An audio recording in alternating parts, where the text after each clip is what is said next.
kuzabona Yesu igihe azaba agarutse, kandi nzishimira ko nzaba nduhutse imiruho y'isi, ndetse n'abagenzi bananiwe bazaruhuka uwo munsi.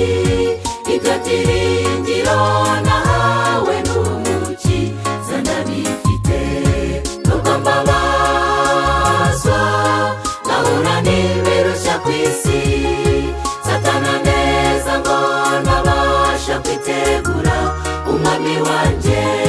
Niringiye ku isi atari iherezo, mfite umwami wanyitangiye, kandi nzi yuko umunsi azaza nzamure baduhanganye. Nubwo mbabazwa nkahura n'ibirushya ku isi, Satana neza ngo ntabasha kwitegura umwami wanjye. Niringiye ku isi atari iherezo, mfite umwami wanyitangiye, kandi nzi yuko umunsi azaza nzamure baduhanganye.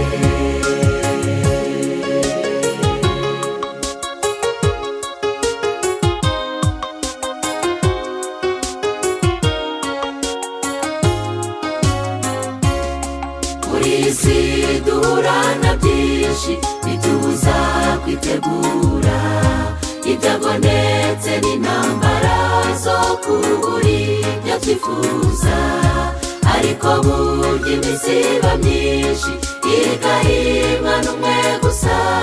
Nzi ko hari igihe nzacika kurika mbere icumura, nubwo mbabazwa nkahura n'ibirushya ku isi, Satana neza ngo ntabasha kwitegura umwami wanjye.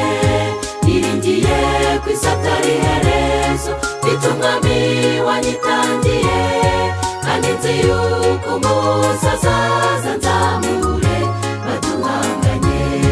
Nubwo mbabazwa nkahura n'ibirushya ku isi, Satana neza ngo ntabasha kwitegura umwami wanjye.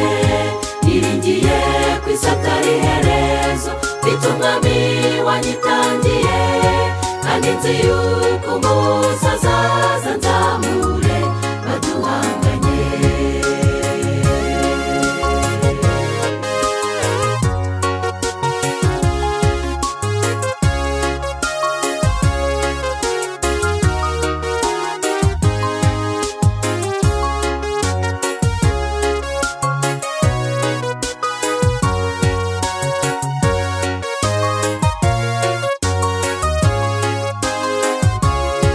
Ese hari ubwo ujya ucika intege ukabura amahoro, maze Satana akakwereka ko wagiye kure y'Imana?